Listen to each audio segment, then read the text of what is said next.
Hi everybody, I know it's been a long time since I've done a video.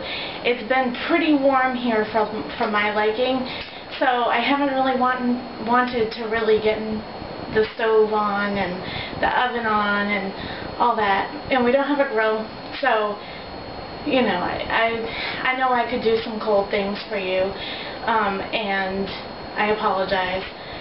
But I thought I'd show you this recipe. I'm making a lasagna later on, and I prefer to use fresh tomatoes in that instead of jarred or canned. And right now our tomatoes are not ready from the video that you saw the other day. So we just buy the next best thing. These are vine-ripe tomatoes. They're grown locally. They're grown right here in New England, and they're organic. We pay a little bit more for them, but I prefer to do this recipe with the freshest ingredients possible if I can't use my own. So I'm going to show you today how to roast tomatoes. A few of you have asked me.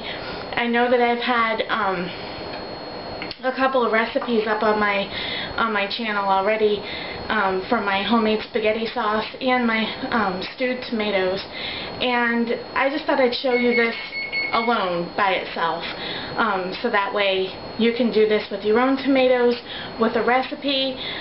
You can freeze this and use it some other time. So all I did is I cut these in half. And the reason why I cut them in half is because they roast better in half. If you leave them whole, you're going to be waiting at least an hour or more for them to roast. And I preheat my oven at 350 degrees. You could go higher if you wanted to. I just feel that the higher heat is not going to give you the tomato concentration that roasting them, when you go to roast them, will give you. So I keep it at 350 degrees. And I just keep it very simple. I just drizzle each, whoa, that's a bit much. I drizzle each one with extra virgin olive oil. And there's a reason for this. Because as they roast, they're going to render their juices. And you can just take all the juices from your cookie sheet or whatever you're roasting them in into your food processor or your blender, and it's going to give you a lovely sauce, and you're not going to need all kinds of other add-ins that a lot of jarred sauces put in there. And then I just sprinkle a little pepper. And you can leave this part out if you wanted to. I just thought that the little salt and pepper on each one what the salt does is it draws out a lot of the juices. And as you see, I don't seed these and I don't peel them. A lot of the nutrients from the tomato is in the seeds and in the peeling. And when you throw them in your blender or your food processor, it's not going to really matter much because they break down really good in there.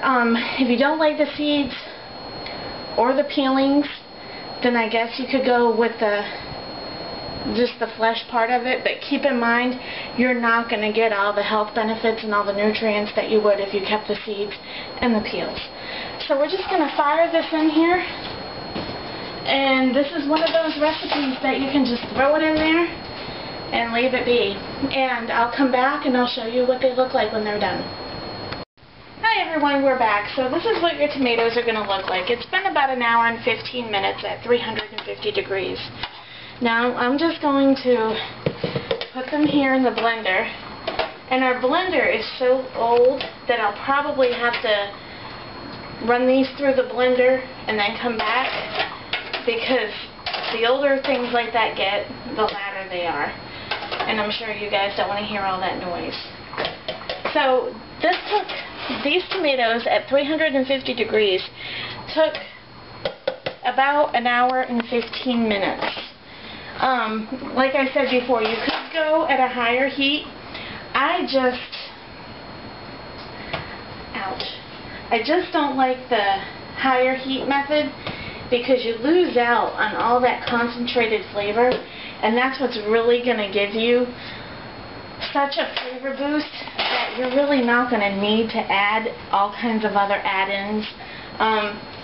I'll probably add like a couple of things, you know, like onions and garlic and some parsley, maybe some Italian seasoning. But other than that, I'm not going to really need to add a whole lot of other things, like some people add sugar. I might add a little bit just to cut the acidity from the tomatoes.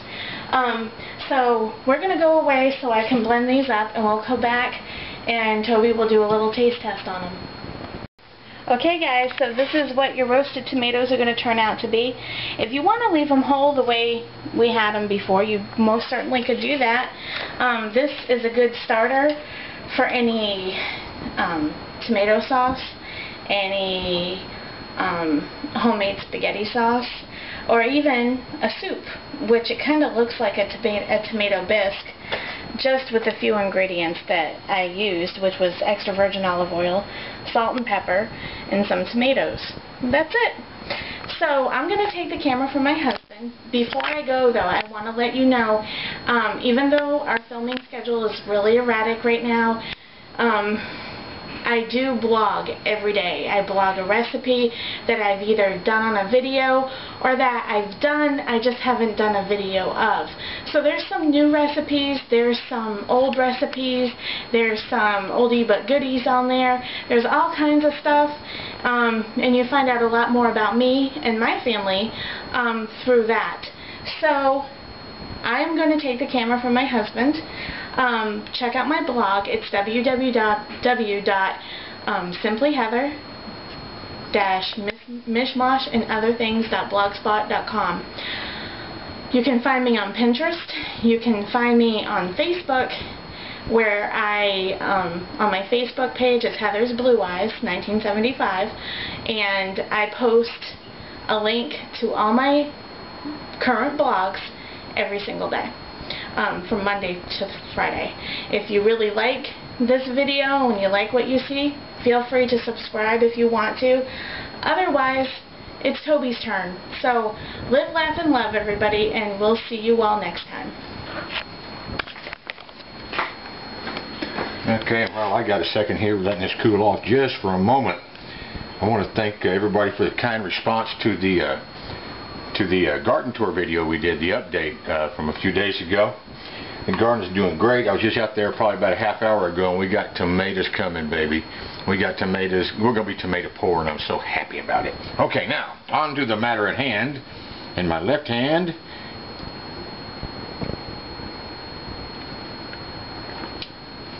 oh wow, that's almost spaghetti ready right there. And that was just the simple stuff. You're going to try this. It'd be good, like Heather said, in a lot of different things. So until next time, I'm going to have another bite. We'll see you again. You double dipped. I double dipped. Adios.